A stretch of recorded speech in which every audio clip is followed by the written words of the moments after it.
Hello everyone, welcome back to my channel. Price and output determination under monopoly का ये part 2 है. Part 1 मैंने already discuss कर दिया है. उसमें हम लोगों ने ये जाना था कि मोनोपोली क्या होती है, उसके फीचर्स क्या होते हैं, कौन कौन से रीजंस हैं जिसकी वजह से कोई भी फर्म को मोनोपोली की पावर मिलती है, और प्राइस एंड आउटपुट को कैसे डिटर्मिन कर सकते हैं by using TRTC method under monopoly. ये सारी की सारी चीज़ें हमने पार्ट 1 में पढ़ी थी. अगर आपने वो मेरी वीडियो नहीं देखी है तो प्लीज़ जाके देखिए ताकि आपको इस टॉपिक को समझने में और भी हेल्प मिले. चलिए स्टार्ट करते हैं. सबसे पहले तो एक क्विक रिवीजन कर लेते हैं कि प्राइस, आउटपुट और प्रॉफिट मोनोपोली के अंदर में ये डिमांड एंड सप्लाई फोर्सेस के थ्रू डिटरमिन होते हैं. तो जो मोनोपोलिस्ट होता है उसके हाथ में पूरा कंट्रोल होता है सप्लाई को बढ़ाने का, उसको घटाने का. साथ ही साथ मोनोपोलिस्ट प्राइस मेकर होता है. अनलाइक परफेक्ट कॉम्पिटिशन जहाँ पे कि जो फर्म्स थी वो मार्केट में जो भी एग्जिस्टिंग प्राइस थी जो कि डिमांड एंड सप्लाई फोर्सेस के थ्रू डिटरमिन होती थी उसी प्राइस को फॉलो करती थी, तो उन्हें प्राइस टेकर कहा जाता था. बट इन दिस केस जो मोनोपोलिस्ट होता है वो प्राइस मेकर होता है और वो अपनी सुविधा अनुसार अपने प्राइस को, प्रोडक्ट के प्राइस को वो डिसाइड कर सकता है. लेकिन वो प्राइस और आउटपुट को साथ में डिसाइड नहीं कर सकता. या तो वो प्राइस डिसाइड करेगा या आउटपुट डिसाइड करेगा, या तो वो प्राइस डिसाइड करेगा और आउटपुट छोड़ देगा जो भी कस्टमर डिमांड करती है उस गिवन प्राइस पे, या फिर वो आउटपुट डिसाइड कर लेगा और प्राइस छोड़ देगा किस पे, कस्टमर्स पे और उनके डिमांड पे. जितनी डिमांड उसी के हिसाब से उसके प्रोडक्ट की प्राइस वो चार्ज करेगा. अब बात करते हैं कि जो डिमांड कर्व होता है या एवरेज रेवेन्यू कर्व होता है अंडर मोनोपोली वो किस तरीके का होता है. तो एवरेज रेवेन्यू कर्व या फिर demand curve under monopoly downward sloping होता है. क्यों होता है चलिए वो मैं आपको बताती हूँ. देखिए, मोनोपोली के केस में ये आपका कर्व हुआ, ये आपका डिमांड कर्व हुआ, या फिर AR कर्व या डिमांड कर्व दोनों सेम होता है. सबसे पहले ये क्यों होता है ये जान लीजिए. मोनोपोली केस में जो आपकी डिमांड होगी वही प्रोडक्ट, जो भी प्रोडक्ट की डिमांड होगी उसी के थ्रू आपको रेवेन्यू मिलेगा. इसलिए जो एवरेज रेवेन्यू और डिमांड कर्व होता है मोनोपोली केस में वो सेम होता है, पहली चीज़. दूसरी चीज़, ये डाउनवर्ड स्लोपिंग क्यों होता है. अगर हम डिमांड कर्व की बात करें तो ये डाउनवर्ड स्लोपिंग होता है क्योंकि यहाँ पे लॉ ऑफ डिमांड वर्क करता है. अगर प्रोडक्ट की प्राइस कम होती है तो उसकी क्वांटिटी डिमांड जो है वो इंक्रीज़ होगी. अगर प्रोडक्ट की प्राइस बढ़ती है तो उसकी क्वांटिटी डिमांड कम होगी. लॉ ऑफ डिमांड वर्क किया. सिमिलरली अगर एवरेज रेवेन्यू की बात करें तो अगर कोई भी फर्म, कोई भी प्रोड्यूसर अपने प्राइस को कम करता है तो जाहिर सी बात है उसकी डिमांड बढ़ेगी प्रोडक्ट की, तो उसका एवरेज रेवेन्यू बढ़ेगा. अपनी प्राइसेस को वो बढ़ाता है तो उसकी डिमांड कम होगी प्रोडक्ट की और उसका एवरेज रेवेन्यू कम होगा. इसीलिए जो AR कर्व होता है ये आपका क्या होता है, डाउनवर्ड स्लोपिंग. ठीक है. अब बात करते हैं MR कर्व की. तो MR curve in case of monopoly ये आपका AR कर्व के नीचे रहता है. ठीक है, AR कर्व के नीचे आपका MR कर्व रहता है. क्लियर. अब बात करते हैं कि इक्विलिब्रियम क्या होता है. तो इक्विलिब्रियम लेवल वो लेवल होता है सिर्फ मोनोपोली केस में ही नहीं बल्कि जितने भी मार्केट स्ट्रक्चर्स हैं उनमें इक्विलिब्रियम का कौन सा सिचुएशन फुलफिल होता है जब इक्विलिब्रियम होता है. इक्विलिब्रियम वो कंडीशन है जहाँ पे कोई भी प्रोड्यूसर, कोई भी फर्म को मैक्सिमम प्रॉफिट हो रहा हो. अगर वो उस पोजीशन के बियॉन्ड जाके प्रोडक्शन करती है तो उसे लॉस होगा. क्यों? क्योंकि उसका कॉस्ट बढ़ेगा. उस पॉइंट के अंदर अगर वो प्रोडक्शन करती है तो भी उसे लॉस होगा. क्यों? क्योंकि अपने जितने भी रिसोर्सेज हैं उसके, वो उसका फुल्ली यूटिलाइजेशन नहीं कर रही है. तो इक्विलिब्रियम लेवल वो लेवल है जहाँ पे किसी भी फर्म को मैक्सिमम प्रॉफिट हो रहा है उस आउटपुट को प्रोड्यूस करने पे. क्लियर.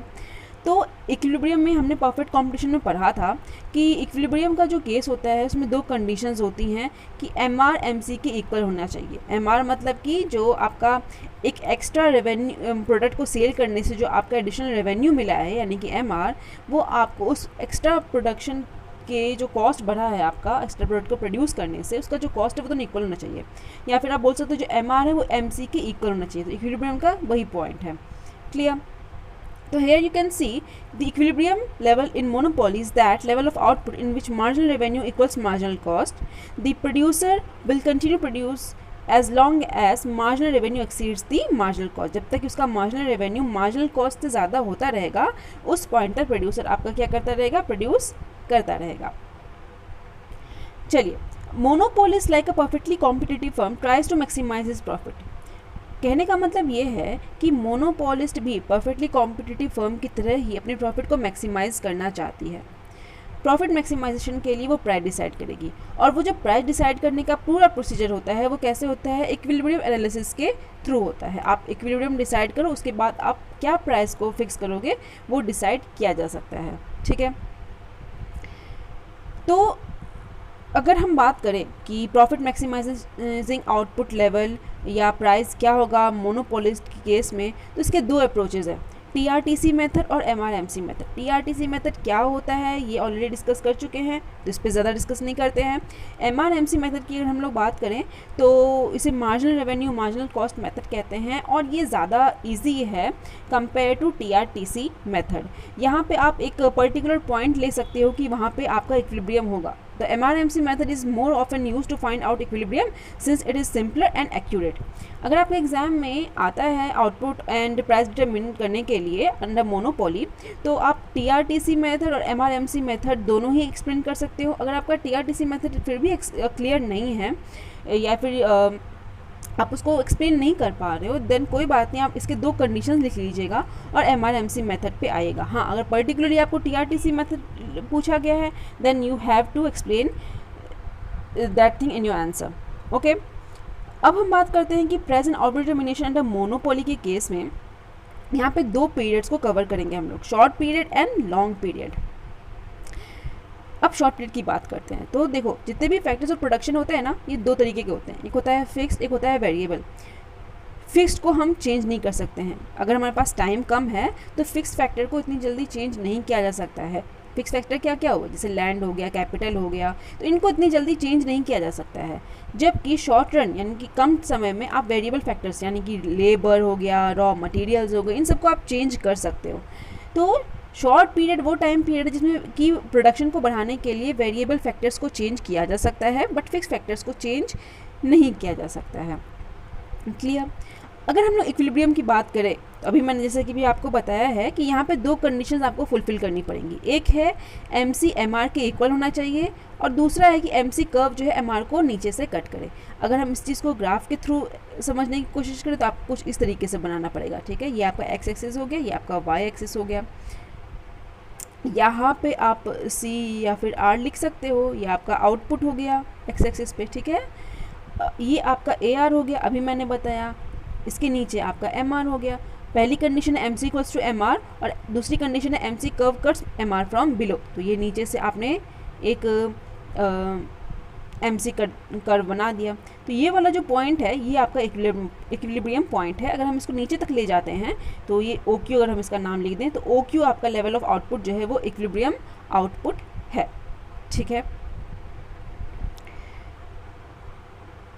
अब शॉर्ट रन के टाइम में किसी भी फर्म को 3 सिचुएशंस फेस करनी पड़ सकती हैं। या तो उसे सुपर नॉर्मल प्रॉफिट होगा, या उसे नॉर्मल प्रॉफिट होगा, या फिर उसे एबनॉर्मल लॉस होगा। ठीक है, सबसे पहले सुपर नॉर्मल प्रॉफिट की बात करें तो प्रॉफिट क्या होता है? प्रॉफिट जब आपका रेवेन्यू ज़्यादा है, आपके एवरेज कॉस्ट है, उसी सिचुएशन को हम प्रॉफिट कहते हैं। या फिर दूसरी भाषा में बोले तो अगर आपका कॉस्ट कम है और आपका रेवेन्यू ज़्यादा है, आपकी लागत कम है और आपकी आमदनी ज़्यादा है, तो आपको प्रॉफिट होगा। तो कुछ ऐसा ही होता है सुपर नॉर्मल प्रॉफिट के केस में। ये वो टाइम है जब किसी भी फर्म्स को उस पर्टिकुलर इक्विलिब्रियम पॉइंट पर उसको प्रॉफिट हो सकता है। तब हम इस चीज़ का ग्राफ कैसे बनाएंगे, चलिए समझते हैं और बनाते हैं साथ में। अगर फर्म को शॉर्ट रन में सुपर नॉर्मल प्रॉफिट हो रहा है तो इसे हम ग्राफ के थ्रू कैसे एक्सप्लेन करेंगे? कुछ इस तरीके से। यहाँ पे तो वैसे इमेज में बना हुआ है, बट आपकी कन्वीनियंस के लिए मैं इसको यहाँ पे ड्रॉ कर देती हूँ। एक्स एक्सिस पे आपको दिखाना है आउटपुट, ठीक है। वाई एक्सिस पे आपको दिखाना है कॉस्ट या फिर रेवेन्यू। हमेशा याद रखिए कि जो भी आप जब भी आप कोई ग्राफ बनाओगे तो वहाँ पे आपको यहाँ पे नाम लिखना बहुत इंपॉर्टेंट है कि आप वाई एक्सिस पे क्या शो कर रहे हो, कॉस्ट, रेवेन्यू, यहाँ पे आप आउटपुट शो कर रहे हो। तो ये सबसे पहले काम कीजिएगा, चलिए अभी हम AR और MR कर्व बनाते हैं। तो ये आपका AR कर्व हुआ, इसके नीचे आपका MR कर्व हुआ, ठीक है। अब हमें पता करना है कि इक्विलिब्रियम पॉइंट कौन सा होगा। तो उसके लिए हम क्या करेंगे, सिंपली MC कर्व ड्रॉ कर लेंगे। तो ये आपका MC हुआ और ये वाला जो पॉइंट हुआ ये आपका इक्विलिब्रियम पॉइंट हुआ। तो इस पॉइंट के नीचे तक अगर हम लोग लाइन ले जाते हैं यानी कि ये, तो ये आपका OQ, ठीक है। तो ये जो OQ है ये आपका आउटपुट हुआ।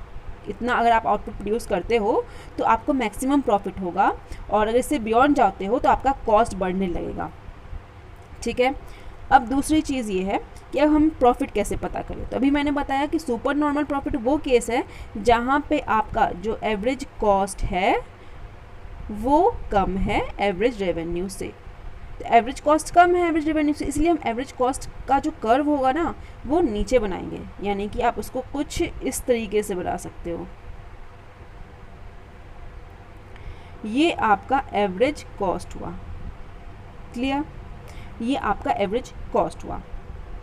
अगर हम लोग ये जो इक्विलिब्रियम पॉइंट यानी कि E, इससे ऊपर की ओर इस चीज़ को ले जाएं, यानी कि यहाँ से लेकर यहाँ तक, तो ग्रीन लाइन ने, ये जो ग्रीन लाइन है इसने AR कर्व को जहाँ पे कट किया उसका नाम हम लिख देते हैं R, और इसी ग्रीन लाइन ने AC कर्व को जहाँ पे कट किया उसका नाम हम लोग क्या लिख देते हैं, इसका नाम हम लोग लिख देते हैं T, ठीक है। और इस पॉइंट से इस पॉइंट तक Y एक्सिस से हम ऐसे लाइन ड्रॉ कर लेते हैं। तो ये जो एरिया हुआ पूरा ये प्रॉफिट का एरिया हुआ। अब आप पूछेंगे क्यों हुआ, वो इसीलिए क्योंकि ये जो पूरी लाइन है ना, यहाँ से लेकर यहाँ तक, Q से लेकर के R तक, ये पूरी लाइन बताती है कि प्राइस कितना है या फिर रेवेन्यू कितना है। क्योंकि यहाँ पे R, ये AR कर्व है ना, AR कर्व को यहाँ पे टच किया, इसलिए ये लाइन शो करती है कि रेवेन्यू कितना है या फिर प्राइस कितनी है। अगर हम यहाँ से यहाँ तक बात करें, यहाँ से लेकर कॉस्ट तक की बात करें, तो ये आपका एवरेज कॉस्ट शो करता है कि कॉस्ट कितना आया, क्योंकि इस लाइन ने AC को यहाँ पे कट किया है, तो ये आपका कॉस्ट शो करता है, ठीक है। तो अब जब आप एवरेज रेवेन्यू में एवरेज कॉस्ट को माइनस करोगे तो प्रॉफिट ही आएगा। तो ये जो एरिया है ये आपका प्रॉफिट का एरिया हुआ, ठीक है। चलिए ये चीज़ मैं आपको क्लियरली ड्रॉ करके बताती हूँ, क्योंकि यहाँ पे थोड़ा समझाने के चक्कर में थोड़ा आई अंडरस्टैंड तो इतना क्लियर नहीं बना है। वेट, यहाँ पे मैंने अभी आपको बताया कि ये आपको ऐसे बनाना है।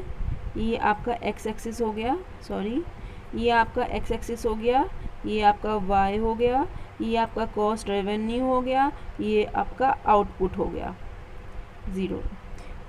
अब सबसे पहले आपको बनाना क्या है, आपको बनाना है AR, उसके बाद आपको बनाना है MR, ठीक है। अब आपको MC बनाना है जो कि MR को नीचे से कट करे, और ये वाला जो पॉइंट है इस पॉइंट से हम नीचे की तरफ एक लाइन ड्रॉ करते हैं OQ। तो ये आपका इक्विलिब्रियम आउटपुट हो गया, इसको नाम E लिख देते हैं हम लोग। अब हमें पता करना है कि सुपर नॉर्मल प्रॉफिट वाली ये कंडीशन, तो उसे हमें बनाना है, यहाँ पे शो करना है। तो AC आपका कम होगा AR से, AC कम है इसीलिए AC का जो कर्व है हम नीचे की तरफ बनाएंगे, AR कर्व के नीचे की तरफ इसको बनाएंगे और कुछ इस तरीके से ले जाएंगे। ये आपका AC कर्व हुआ, क्लियर। हम अगर इस ये जो E वाला पॉइंट है यहाँ की लाइन को हम ऊपर तक टच कराते हैं, यानी कि AR तक, यहाँ तक हम टच कराते हैं और इसका नाम हम लिख देते हैं R, ठीक है। तो ये जो R और Q है ये आपका क्या है, ये आपका एवरेज रेवेन्यू है, या फिर आप बोल सकते हो कि ये आपकी प्राइस है। जो प्राइस होगा वही रेवेन्यू होगा, तो यही आपका प्राइस है या फिर रेवेन्यू है, ठीक है। और इस लाइन ने AC कर्व को जहाँ पे टच किया, यानी कि ये वाला पॉइंट, इस वाले पॉइंट को हम लोग नाम रख देते हैं S, ठीक है। अब हम इस लाइन से यहाँ पे Y एक्सिस तरफ अगर इसको टच करते हुए दिखाते हैं तो ये जो पूरा एरिया हुआ, अच्छा इसका भी नाम P और C लिख देते हैं, तो ये जो पूरा का पूरा एरिया हुआ ये क्या हुआ, ये प्रॉफिट हुआ आपका, क्लियर। यहाँ पे यही चीज़ बहुत ही क्लियरली ऊपर इमेज में बनी हुई है। हालांकि यहाँ पे जो ये कर्व ये ऊपर से स्टार्ट नहीं हुआ है, ये एक्चुअली मेरे किसी बुक का इमेज है। आप फिर भी इस चीज़ को ऊपर से स्टार्ट कर सकते हो। ये यहाँ पे एक पॉइंट्स आप ऐसे स्टार्ट कर सकते हो इस चीज़ को समझने के लिए, ठीक है। हाँ, कुछ इस तरीके से बाकी जैसा बना है ये वैसा ही बनेगा। तो यहाँ पे ये चीज़ क्लियरली बनी हुई है, आप इसको यूज़ कर सकते हो। क्लियर। यहाँ पे इसी चीज़ का एक्सप्लेनेशन पूरा डिटेल में दिया हुआ है। As shown in the figure, E is the equilibrium where monopolist's SMC curve, SMC मतलब क्या हुआ, short run marginal cost curve, ठीक है। कट्स एमआर फ्रॉम बिलो, तो यहाँ पे जैसे एमसी लिखा हुआ है, यहाँ पे आप एसएमसी लिख सकते हो, short run marginal cost curve हो जाएगा। तो ये कुछ इस पूरे ग्राफ का यहाँ पे एक्सप्लेनेशन दिया हुआ है। नॉर्मल प्रॉफिट, ये वो कंडीशन है जहाँ पे फर्म का जो भी एवरेज रेवेन्यू होता है वो एवरेज कॉस्ट के बराबर होता है, यानी कि ना प्रॉफिट हो रहा है ना लॉस हो रहा है। अब इसे कैसे बनाएंगे, इसको भी कुछ उसी तरीके से बनाएंगे जैसे अभी हमने बनाया। X axis, y axis, cost, revenue, ये आपका आउटपुट हो गया, ठीक है। उसके बाद आपको ड्रॉ करना है AR, फिर आपको ड्रॉ करना है MR, क्लियर। फिर आपको ड्रॉ करना है SMC या फिर MC, ठीक है। SMC short run marginal cost. इस पॉइंट से इस पॉइंट की तरफ हम आ गए, ये आपका इक्विलिब्रियम आउटपुट हो गया। हम इसे ऊपर की, अच्छा इसमें कंडीशन क्या है कि AR AC के इक्वल होना चाहिए, तो यानी कि जो एवरेज कॉस्ट है एवरेज रेवेन्यू के इक्वल होना चाहिए, तभी होगा जब हमें जो कर्व बनाएंगे AC का वो AR को टच करे। तो चलिए टच कराते हैं कुछ इस तरीके से। फ़ोन पे बनने में थोड़ा, हाँ चलिए, यहाँ पे ये बन गया। AC ने AR को नीचे से टच किया। हम ये जो लाइन है इसको ऊपर तक ले जाते हैं इस तरीके से AC तक, और इसको इससे यहाँ पे P से मिला देते हैं।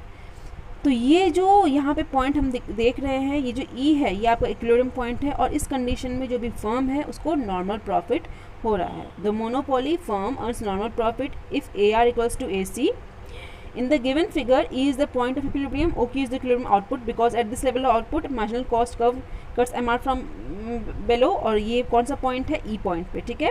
और इस पॉइंट पे जो SSC कर्व है वो AR कर्व को भी टच कर रहा है, तो आपका ये नॉर्मल प्रॉफिट है, ये आप यहाँ पे शो कर सकते हो इस ग्राफ की हेल्प से। अब बात करते हैं एबनॉर्मल लॉस की। तो एबनॉर्मल लॉस आपका वो कंडीशन है जब फर्म को लॉस होता है। अच्छा, लॉस क्यों होगा और कैसे होगा, जब उसका एवरेज कॉस्ट आपका ज़्यादा होगा एवरेज रेवेन्यू के। ये हमेशा याद रखिएगा। कौन कौन से, जैसे कि हमने सुपर नॉर्मल प्रॉफिट की बात की, तो वहाँ पे हमेशा याद रखिए कि अगर एवरेज रेवेन्यू ज़्यादा होगा एवरेज कॉस्ट के, तो आपको वो ग्राफ में बनाने में हेल्प मिलेगी। आप कैसे उस कर्व्स को ड्रॉ करोगे उसमें वो आपको हेल्प मिलेगा। इस तरह से अगर हमने सबसे पहले लिख लिया यहाँ पे कि अच्छा एवरेज कॉस्ट ज़्यादा है एवरेज रेवेन्यू के, अब हम बनाते हैं ये कैसे बनेगा ये। तो यहाँ पे आपको एक्स एक्सिस हो गया, ये आपका वाई एक्सिस हो गया, ठीक है। ये आपका AR कर्व हुआ, ये आपका MR कर्व हुआ, ये आपका आउटपुट हुआ कॉस्ट रेवेन्यू, ठीक है। MC कर्व को नीचे से ले गए यहाँ पे। अब हमें ये दिखाना है कि जो आपका AC कर्व है एवरेज कॉस्ट कर्व है वो AR से ज़्यादा है, तो ज़्यादा है तो इसीलिए हम AC कर्व को अब ऊपर बनाएंगे कुछ इस तरीके से, ठीक है। तो ये आपका AC कर्व हो गया, क्लियर। तो चलिए ये वाला जो पॉइंट है ये इक्विलिब्रियम पॉइंट है, उसको हम नीचे तक ड्रॉ करते हैं। ये आपका OQ हो गया, ठीक है। हम इसे ऊपर की ओर ले जाते हैं, तो ये AC को टच करते हुए, तो जहाँ पे ये ब्लू लाइन ने AR को कट किया एक यहाँ से लाइन ड्रॉ करते हैं, और जहाँ पे इस ब्लू लाइन ने AC को कट किया एक यहाँ से लाइन ड्रॉ करते हैं, और इनका नाम रख देते हैं हम लोग B और A, ठीक है। ये आपका P हो गया, P डैश, ये P हो गया, ठीक है। अब ये जो एरिया है आपका ये लॉस है। लॉस क्यों है, क्योंकि यहाँ पे एवरेज रेवेन्यू का ये जो आप देख सकते हो कि एवरेज रेवेन्यू यहाँ पे कम है, एवरेज कॉस्ट ऊपर की तरफ जा रहा है, तो यहाँ पे रेवेन्यू कम है कॉस्ट ज़्यादा है, तो ये जो एरिया हुआ ये लॉस को शो करता है। अगर हम ये बताएं कि जैसे कि ये पूरा ये है, ये आपका क्या हुआ, ये आपका पूरा एवरेज कॉस्ट हुआ, यहाँ से लेकर यहाँ पे अगर हम Q बोल दें, Q और B आपका एवरेज कॉस्ट हुआ, ठीक है। और यहाँ से लेकर यहाँ तक ये वाली लाइन क्या हुई, QA, ये आपका एवरेज रेवेन्यू हुआ। तो यहाँ पे क्या हो रहा है, आपको लॉस हो रहा है, क्योंकि आपका एवरेज कॉस्ट ज़्यादा है एवरेज रेवेन्यू कम है, क्लियर। अब क्वेश्चन ये आता है कि जब कोई भी फर्म लॉस फेस कर रही है तो आखिर वो क्यों प्रोडक्शन में रहेगी, बंद क्यों नहीं कर देगी। तो वो सिचुएशन भी आती है कि फर्म बंद कर सकती है, और वो तब करती है जब उसका वेरिएबल कॉस्ट भी कवर ना हो। जब तक उसका वेरिएबल कॉस्ट कवर करता रहता है, लॉस के केस में भी वो फर्म प्रोडक्शन को कंटिन्यू रखना चाहती है। लेकिन जैसे उसका वेरिएबल कॉस्ट भी नहीं कवर होता है, वहाँ पे वो फर्म अपने जो भी प्रोडक्शन है उसको बंद कर देती है। क्लियर। अब बात करते हैं कि लॉन्ग रन में क्या होता है। तो मोनोपोली केस में, क्योंकि वहाँ पे वो एक सिंगल सेलर होता है, तो इन लॉन्ग रन भी और इतने ज़्यादा टर्म्स एंड कंडीशन होते हैं मार्केट में एंट्री करने के लिए, हमें लार्ज बहुत ज़्यादा कैपिटल चाहिए। ये हमने अपने प्रीवियस वीडियो में पढ़ा था क्योंकि कोई भी नया फर्म मोनोपोली के अंदर में अगर किसी फर्म को मोनोपोली है तो क्यों कोई नया फर्म से कम्पीट नहीं कर सकता है। बहुत सारे हमने रीजंस पढ़े थे। तो उन रीजंस की वजह से लॉन्ग रन में भी जो मोनोपोलिस्ट होता है वो मोनोपोलिस्ट ही रह जाता है। और इस केस में क्या होता है कि क्योंकि समय ज़्यादा है तो उसके पास बहुत ज़्यादा चांसेस है कि वो सुपर नॉर्मल प्रॉफिट ही अर्न करे, मतलब वो एक्स्ट्रा प्रॉफिट अर्न करे, क्योंकि इसके पास इतना लंबा समय है कि वो प्रोडक्शन को बढ़ा सकती है। प्रोडक्शन को बढ़ा के वो अपनी सेल्स को बढ़ा सकती है, सेल को बढ़ा के वो रेवेन्यू को बढ़ा सकती है। तो लॉन्ग रन में फर्म जो होती हैं वो सुपर नॉर्मल प्रॉफिट को अर्न करती है इन केस ऑफ मोनोपोली। इसका बनेगा कैसे ग्राफ? तो इसका वैसे ही बनेगा जैसे हमने इसका बनाया था, बस वहाँ पे जहाँ पे आपने सिर्फ एवरेज कॉस्ट लिखा था वहाँ पे LAC लिख लीजिए, यानी कि लॉन्ग रन एवरेज कॉस्ट। जहाँ पे आपने LMC लिखा था, MC लिखा था मार्जिनल कॉस्ट, वहाँ पे आप LMC लिख लीजिए। अच्छा, मैं यही चीज़ बना के अगर मैं बताऊँ तो सेम वैसे ही बनेगा। ये चलिए, यहाँ पे x एक्सेस हो गया, ये आपका y एक्सेस हो गया, ये प्राइस हो गया, ये आपका रेवेन्यू हो गया, ये आपका कॉस्ट हो गया। ठीक है, अब यहाँ पे आउटपुट, ठीक है, ये आपका AR, ये आपका MR, ये हम लॉन्ग रन का बना रहे हैं। ठीक है, तो सबसे पहले हम इक्विलिब्रियम पॉइंट डिसाइड करते हैं। तो ये आपका LMC long run marginal cost, इसको इस पॉइंट पे कट किया तो ये आपका क्या हुआ, इक्विलिब्रियम पॉइंट हुआ।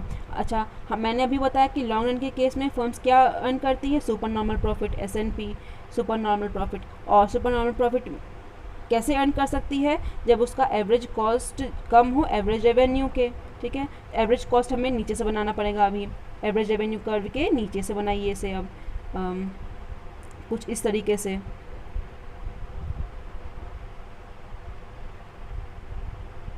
ये आपका LAC हो गया, लॉन्ग रन एवरेज कॉस्ट। अब हम ये वाला पॉइंट है, इस पॉइंट से ऊपर की तरफ इस लाइन को ड्रॉ करते हैं AR तक। ठीक है, आपने इसका नाम लिख दिया।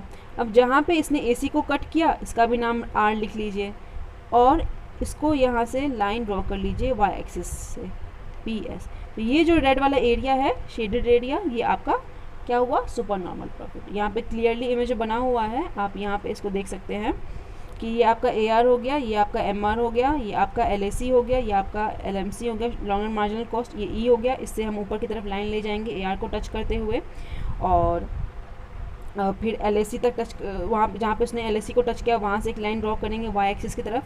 तो इस तरीके से आप प्रॉफिट का एरिया शो कर सकते हैं।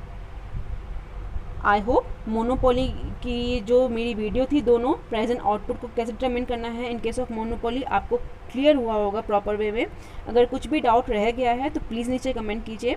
वीडियो अगर हेल्पफुल लगे तो दोस्तों के साथ शेयर ज़रूर कीजिए, और लाइक भी कीजिए, इससे मुझे मोटिवेशन मिलती है और भी अच्छे अच्छे वीडियोज़ बनाने के लिए। चैनल को सब्सक्राइब करना भी मत भूलिएगा। Thank you so much for watching.